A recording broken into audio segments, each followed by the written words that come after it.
কেমন আছেন সবাই? আশা করি ভালো আছেন। আজকের ভিডিওটি সত্যি খুব ইন্টারেস্টিং হবে। তাই শুরু থেকে শেষ পর্যন্ত দেখবেন। লাইক দিতে ভুলবেন না। এই গল্পটা শেষ পর্যন্ত দেখলে অনেক মজা পাবেন।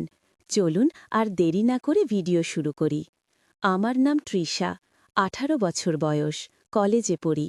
কিন্তু আমার আসল গল্পটা শুরু হয় আমাদের ছোট্ট বাসার ভেতর থেকে, যেখানে সব কিছুর কেন্দ্র আমার বাবা। ছোটবেলা বাবাকে নায়ক মনে করতাম। তিনি আমাকে কোলে নিয়ে ঘুম পাড়াতেন, মাথায় হাত রেখে গল্প শুনিয়ে দিতেন। অথচ এখন যখন আয়নায় নিজেকে দেখি, তখন মনে হয় আমি আর আগের সেই বাচ্চা নই। শরীর, মুখ সবকিছু পাল্টে গেছে। আর বাবার চোখে মাঝে মাঝে সেই পরিবর্তন ধরা পড়ে। যদিও তিনি কিছু বলেন না, তবু আমি টের পাই তার দৃষ্টি কতটা গভীর। কলেজ থেকে ফেরার সময় যখন দরজা খুলে বাবা মাকে ভিজে কাপড়ে দেখে, তখন তাড়াহুড়ো করে তোয়ালে এনে দেন। তখন মনে হয় আমি শুধু তার মেয়ে নই, আরও কিছু যেন হয়ে গেছি তার কাছে। তোয়ালের ছোঁয়া গায়ে লাগলে মনে হয় অদ্ভুত উষ্ণতা ছড়িয়ে পড়ছে সারা শরীরে। আমি দা ঢাকা দিয়ে লাজুক মুখে বলি, দরকার ছিল না। কিন্তু বাবার চোখের কোণে যে মমতার অন্যরকম ঝিলিক দেখি, তা আমার বুকের ভেতর অচেনা কাঁপন জাগায়। রাতে পড়তে বসলে বাবা পাশে এসে চুপচাপ দাঁড়িয়ে থাকেন। বলেন আলোটা ঠিকমতো আছে কিনা। আমি জানি শুধু আলো নয়, তিনি আসলে আমার পাশে থাকতে চান। আমি খাতা খুলে পড়তে থাকি, কিন্তু মনে হয় তার দৃষ্টি আমার গায়ের উপর দিয়ে বয়ে যাচ্ছে। আমি অস্থির হয়ে পড়ি, অথচ কিছু বলি না। শুধু শ্বাস একটু ভারী হয়ে আসে। একদিন আমি অসুস্থ হয়ে জ্বরে কাবু হয়ে শুয়ে আছি। মা তখন বাইরে। বাবা আমার পাশে বসে কপালে ভেজা কাপড় চেপে দিচ্ছেন। আমি আধোজ্বরে চোখ খুলে দেখি বাবার মুখটা কতটা চিন্তায় ভরা। তার আঙুলের ছোঁয়া আমার গালে গড়িয়ে যায়। সেই স্পর্শে জ্বর কমে না, বরং শরীর অন্যরকম উষ্ণতায় ভরে ওঠে। আমি ঘুমের ভান করি, যেন কিচ্ছু বুঝিনি। অথচ ভেতরে ভেতরে বুঝি বাবার হাত সরলেও তার রেখা থেকে যায়। সন্ধ্যায় বারান্দায় দাঁড়িয়ে আমি বাতাস নেই। বাবা পেছনে এসে দাঁড়ান, বলেন বেশি রাতে বাইরে দাঁড়ানো ভালো নয়। আমি জিজ্ঞেস করি কেন। তিনি উত্তর দেন শুধু এটাই যে ঠান্ডা লাগবে। কিন্তু আমি টের পাই তার কণ্ঠে অন্যরকম কম্পন, যেন তিনি আমায় আড়ান করতে চান। সবার চোখ থেকে যেন আমি তার। মাঝে মাঝে মনে হয় আমি বাবাকে নিয়ে যা ভাবি তা বলা যাবে না, সমাজ হয়তো মেনে নেবে না। কিন্তু আমার ভেতরের অনুভূতি কে আটকাবে। আমি তার ছায়ায় নিজেকে খুঁজে পাই, তার সান্নিধ্যে বুক ধকধক করে। রাতের নিস্তব্ধতায় যখন তার পদশব্দ শোনা যায়, তখন আমি চুপচাপ শুয়ে থেকেও পুরো শরীর কেঁপে ওঠে।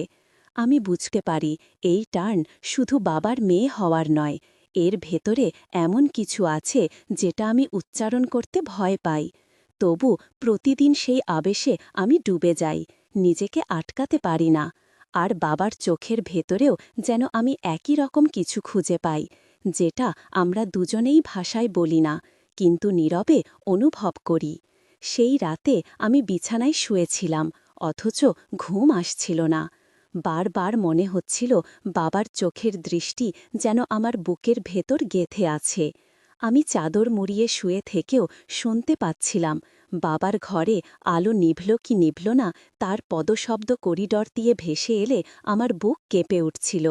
হঠাৎ করেই মনে হচ্ছিল দরজা খুলে যদি তিনি আমার ঘরে ঢুকে পড়েন, তবে আমি কি বলবো। আমি কি অভিনয় করব, ঘুমিয়ে আছি, নাকি চোখ মেলে তাকাবো। এই দ্বিধা আমাকে আরও অস্থির করে তুলল। আমি অচেতনভাবে বালিশ আঁকড়ে ধরলাম আর কল্পনা করতে লাগলাম। উপস্থিতি ঠিক পাশে, নিঃশ্বাস গায়ে লাগছে। অথচ সত্যিই তিনি আসেননি, শুধু কল্পনার মধ্যে আমি বন্দী হয়েছিলাম। ভোরে ঘুম ভাঙতেই দেখলাম বাবা বারান্দায় বসে চা খাচ্ছেন। আমি গা ধুয়ে এসে তার সামনে দাঁড়ালাম। তিনি হাসলেন আর বললেন, খুব রাত করে পড়েছিলে, চোখ লাল হয়ে আছে। আমি কিছু বলতে পারিনি, শুধু চুপ করে মাথা নুয়ে দাঁড়িয়েছিলাম। তখন তিনি আলতো করে আমার গাল ছুঁয়ে বললেন, সাবধানে থেকো। আমি জানি সেই ছোঁয়া ছিল যত্নের। আমি আর কিচ্ছু বলিনি, শুধু মনে মনে লুকিয়ে রাখলাম। দিনগুলো একে একে কেটে যাচ্ছিল। আমি বাবাকে এড়িয়ে যেতে পারছিলাম না, বরং তার পাশে থাকতে অকারণ অজুহাত খুঁজতাম। রান্নাঘরে মাকে সাহায্য করার ভান করে বাবার সাথে কথোপকথন বাড়িয়ে দিতাম। কখনো আবার পড়ার টেবিলে গিয়ে বসতাম, যাতে বাবা এসে খাতা দেখতে পারেন। অথচ ভিতরে ভিতরে আমি চাইছিলাম তার চোখ আমার দিকে থাকুক, তার শ্বাস আমি অনুভব করি। একদিন বিকেলে ঝড় উঠেছিল। মা তখন বাজারে, আমি আর বাবা ঘরে একা। জানালায় ঝাপটা মারছিল বাতাস। হঠাৎ বিদ্যুৎ জ্বেলে গেল। আমি ভয় পেয়ে বাবার কাছে গিয়ে দাঁড়ালাম। উনি হাসলেন আর বললেন, ভয় পেও না, আমি আছি। তারপর আমার কাঁধে হাত রাখলেন। সেই মুহূর্তে মনে হচ্ছিল পৃথিবীর সব ভয় দূর হয়ে গেল। আমি আলতো করে বাবার দিকে তাকালাম। অন্ধকারে শুধু তার চোখ ঝলসে উঠছিল, যেন আমাকে পুরোপুরি বেদ করে বেঁকছে। আমি ঠোঁট চেপে কিছু বলতে চাইলাম, কিন্তু পারলাম না। শুধু চুপচাপ দাঁড়িয়ে রইলাম। তখন তিনি আমার কপালে চুমু খেলেন। আমি ভয় নাই, বরং শান্তি অনুভব করলাম। আমি মাথা নামিয়ে রাখলাম, কিন্তু সেই ছোঁয়ার রেশ আমাকে গভীরভাবে নাড়া দিল। ঝড় থেমে গেলে আলো ফিরে এলো, মাও ফিরল। সব কিছু আবার স্বাভাবিক হয়ে গেল, কিন্তু আমার ভেতরে আর কিছুই আগের মতো ছিল না। আমি যেন নতুন এক উপলব্ধির দিকে পা বাড়িয়ে ফেলেছি, যেখানে আমি আর বাবা দুজনেই কিছু না বলে সব কিছু বুঝে নিচ্ছি। শুধু সমাজকে না জানিয়ে আমরা নিজেদের ভেতরে নীরব কথোপকথন চালিয়ে যাচ্ছি। সেই রাজটা আমি বারবার মনে মনে ফিরে গেছি। বাবার চুমুরো স্মৃতি এখনো কপালে লেগেছিল। আমি শুয়ে শুয়ে আঙুল দিয়ে শুয়ে দেখছিলাম, আর বুক কাঁপছিল। আমি জানি এটা যত্ন আর ভালোবাসার বন্ধন, যেটা আমি স্বীকার করতে পারব না কারো কাছে, কিন্তু এড়িয়ে যাওয়াও সম্ভব নয়। পরদিন সকালে ঘুম ভাঙতেই মনে হচ্ছিল আমি অন্য রকম হয়ে গেছি, যেন চোখে মুখে লুকানো আলো জ্বলে আছে। আয়নায় তাকিয়ে নিজের ঠোঁট ছুঁয়ে দেখলাম, আর মনে পড়ল বাবার কপালে রাখা চুমুর কথা। আমি লজ্জা পেলাম, অথচ লুকিয়ে লুকিয়ে সেই স্মৃতিকে উপভোগ করছিলাম। নিচে নামতেই বাবা নাস্তার টেবিলে বসেছিলেন। তিনি সাধারণ ভঙ্গিতে খবরের কাগজ পড়ছিলেন, কিন্তু আমার মনে হচ্ছিল তার চোখ আসলে আমাকেই খুঁজছে। আমি কাছে গিয়ে বসতেই তিনি মাথা তুলে তাকালেন। সেই দৃষ্টি এতটাই গভীর ছিল যে আমার বুক কেঁপে উঠল। আমি তাড়াহুড়ো করে চা খেতে লাগলাম। তিনি হেসে বললেন, গরম চা এত তাড়াহুড়ো করে খাস কেন? আমি কিছু না বলে শুধু মাথা নুইয়ে দিলাম, অথচ মনে হচ্ছিল তিনি সব বুঝছেন। দুপুরে কলেজে গেলাম। ক্লাসে বসে পড়ার চেষ্টা করছিলাম, কিন্তু মনোযোগ দিতে পারছিলাম না। বারবার মনে হচ্ছিল বাবার চোখ, তার ছোঁয়া, তার কণ্ঠ সব কিছু আমাকে ঘিরে আছে। বান্ধবীরা মজা করছিল, কিন্তু আমি চুপচাপ ছিলাম। আমার মনে হচ্ছিল আমি ভেতরে ভেতরে এমন এক পথে হাঁটছি যা কাউকে বলা যায় না, অথচ সেই পথ থেকে ফিরে আসাও অসম্ভব। বিকেলে ফিরে এসে দেখি বাবা বারান্দায় বসে আছেন। আমি চুপচাপ পাশে গিয়ে দাঁড়ালাম। তিনি তাকিয়ে মৃদু হাসলেন আর বললেন, পড়াশোনা ঠিকমতো হচ্ছে তো? আমি উত্তর দিলাম, হ্যাঁ। কিন্তু আসলে পড়াশোনার বদলে তার কথা ভেবেই সময় কেটে যায়। তিনি সেটা বুঝতে পারলেন কিনা জানি না, তবে তার দৃষ্টি আমার চোখে আটকে রইল অনেকক্ষণ। আমি আর তাকাতে পারছিলাম না। বুকের ভেতর ভরভর করছিল। আমি ভেতরে গিয়ে দরজা বন্ধ করে বালিশে মুখ গুজে ফেললাম। সেই রাতে স্বপ্নে দেখলাম আমি আর বাবা সমুদ্রের ধারে হাঁটছি। ঢেউ আমাদের পায়ে এসে লাগছে। তিনি আমার হাত ধরে আছেন। আমি হাসছি। হঠাৎ তিনি আমার কপালে ঝুঁকে চুমু খেলেন আর বললেন, তুই শুধু আমার। আমি ঘুম ভেঙে উঠে বসে রইলাম। শরীর কাঁপছিল। স্বপ্নটা এতটাই স্পষ্ট ছিল যে মনে হচ্ছিল সত্যি হয়েছে। আমি জানতাম এটা কেবল কল্পনা, তবুও আমার ভেতরে আগুন জ্বালিয়ে দিল। কয়েকদিন ধরে আমি বাবার সাথে কথাবার্তা আগের চেয়ে কম বলছিলাম, যেন নিজেকে আড়াল করতে চাই। কিন্তু উনি মাঝে মাঝে এসে জিজ্ঞেস করতেন, সব ঠিক আছে তো? আমি হেসে বলতাম, হ্যাঁ। অথচ আমার হাসির আড়ালে কত ঝড় বয়ে যাচ্ছে। তিনি কি টের পাননি, নাকি আমাকেই শুধু মনে হচ্ছিল? উনি বোঝেন, জানি না। একদিন সন্ধ্যায় মা আত্মীয়ের বাসায় গেলেন। আমি আর বাবা একটা ঘরে টিভি চলছিল, কিন্তু আমি দেখছিলাম না। শুধু বাবার পাশের উপস্থিতি আমাকে অস্থির করে তুলছিল। হঠাৎ বিদ্যুৎ চলে গেল, আবার ঘর অন্ধকার। আমি ভয়ে বাবার হাত চেপে ধরলাম। তিনি শান্ত গলায় বললেন, ভয় পেও না, আমি তো আছি। আমি বললাম, জানি, কিন্তু তারপরেও হাত ছাড়িনি, বরং আরও শক্ত করে ধরে রাখলাম। অন্ধকারে তার হাতের উষ্ণতা আমার হাত বেয়ে শরীর কাঁপিয়ে দিল। আমি জানতাম এটা শুধু ভয় নয়, এর ভেতরে অন্য কিছু আছে। তিনি কিছু বললেন না, শুধু হাত ধরে রাখলেন।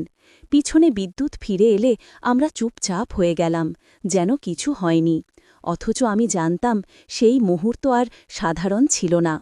এরপর থেকে আমি বাবার কাছে আরও বেশি আকৃষ্ট হয়ে পড়লাম, যদিও বাইরে থেকে স্বাভাবিক থাকার চেষ্টা করতাম।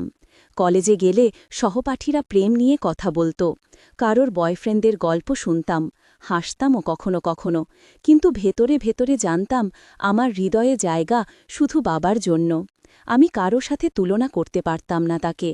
রাতে পড়তে বসলে জানলা দিয়ে আসা হাওয়ায় মনে হতো বাবার গায়ের গন্ধ ভেসে আসছে। বুক ধরফর করত। মাঝে মাঝে কলম নামিয়ে শুধু তার কথা ভাবতাম। এই অনুভূতিগুলো আমাকে ভরিয়ে তুলছিল, কিন্তু কাউকে বলার উপায় ছিল না। আমি জানতাম বাবাও নীরবে কিছু টের পাচ্ছেন, কারণ তার চোখে সেই একই রকম নীরব ইঙ্গিত ছিল। একদিন হঠাৎ মা গ্রামে চলে গেলেন কয়েক দিনের জন্য। তখন বাসায় শুধু আমি আর বাবা। প্রথম দিনটাতেই একটা অদ্ভুত উত্তেজনা আমাকে গ্রাস করল। মনে হচ্ছিল পুরো পৃথিবী ভাঁকা, শুধু আমরা দুজন। আমি বারবার রান্নাঘরে যেতাম বাবার জন্য চা নিয়ে আসার অজুহাতে। তিনি হাসতেন আর বলতেন, আজকে তুমি খুব যত্ন নিচ্ছ। আমি বলতাম, হ্যাঁ, কিন্তু আসল কারণ অন্য। আমি চাইছিলাম বারবার তার চোখে চোখ রাখতে, তার গলায় কণ্ঠ শুনতে। রাতে খাওয়ার পর আমি পড়ার ভান করছিলাম, কিন্তু মনোযোগ ছিল না। বাবা পাশে এসে বসে বললেন, ক্লান্ত লাগছে? আমি না চাইতেই মাথা তার কাঁধে জেকিয়ে দিলাম। তিনি কিছু বললেন না, শুধু আমার মাথায় হাত রাখলেন। সেই মুহূর্তে মনে হচ্ছিল আমি পৃথিবীর সবচেয়ে নিরাপদ আশ্রয়ে আছি। অথচ সেই নিরাপদার ভেতর অদ্ভুত কাঁপনও ছিল। বুক দোলা দিচ্ছিল, চোখ বন্ধ হয়ে আসছিল, সময় যেন থেমে গিয়েছিল। হঠাৎ করে তিনি বললেন, তুই অনেক বড় হয়ে গেছিস। আমি চমকে তাকালাম। তার চোখে এমন দৃষ্টি ছিল যা আমাকে বাকরুদ্ধ করে দিল। আমি উত্তর দিতে পারিনি, শুধু শ্বাস ভারী হয়ে উঠল। তার হাত চুলের ভেতর দিয়ে নামতে নামতে আমার কাঁধে এসে থামল। আমি আর চোখ সরাতে পারছিলাম না। মনে হচ্ছিল আমরা দুজনেই এমন এক জায়গায় এসে দাঁড়িয়েছি যেখান থেকে ফেরার পথ নেই।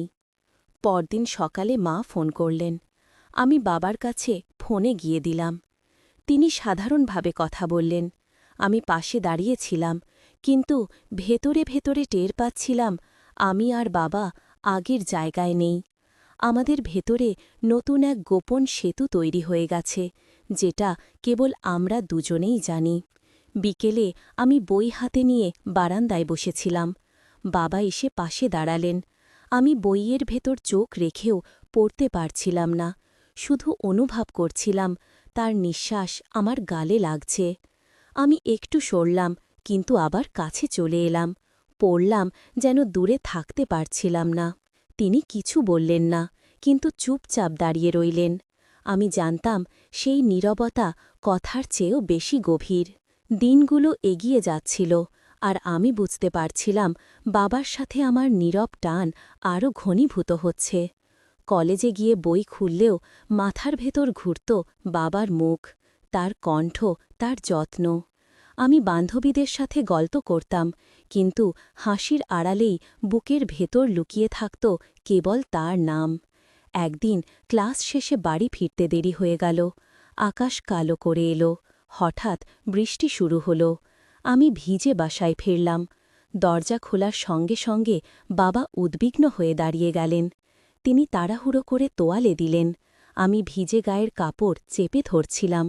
বাবা বললেন, তাড়াতাড়ি শুকিয়ে নাও, ঠান্ডা লাগবে। আমি চুপচাপ দাঁড়িয়ে তার দিকে তাকিয়ে রইলাম। চোখে এমন কিছু ছিল যা কথায় বলা যায় না। তিনি আমাকে ঘরে পাঠালেন, কিন্তু আমি মনে মনে ভাবছিলাম কেন তার যত্ন এত অন্যরকম লাগে। রাতে খাওয়ার সময় মা পাশে ছিলেন না। আমরা দুজোর একসাথে খেতে বসেছিলাম।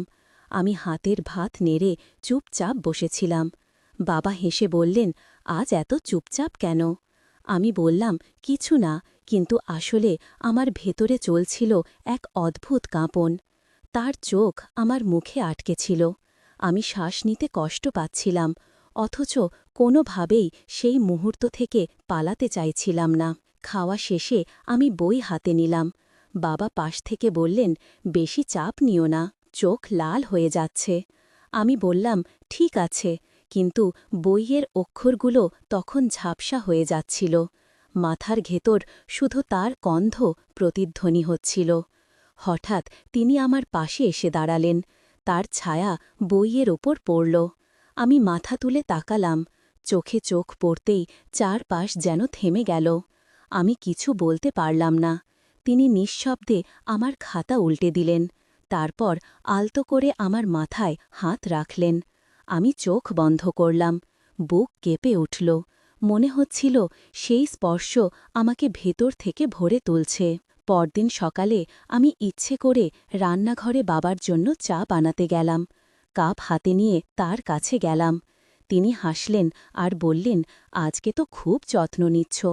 আমি ঠোঁট কামড়ে হাসলাম, কিন্তু আসল কথা বলতে পারিনি, যে আমি শুধু তার কাছেই থাকতে চাই, অন্য কারো কাছে নয়। শুধু তার চোখে ডুবে থাকতে চাই, তার ছায়ায় লুকিয়ে থাকতে চাই। সন্ধ্যায় আমরা বারান্দায় বসেছিলাম।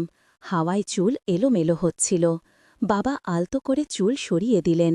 আমি চোখ নামিয়ে ফেললাম। তার আঙুলের ছোঁয়া গালে রয়ে গেল অনেকক্ষণ।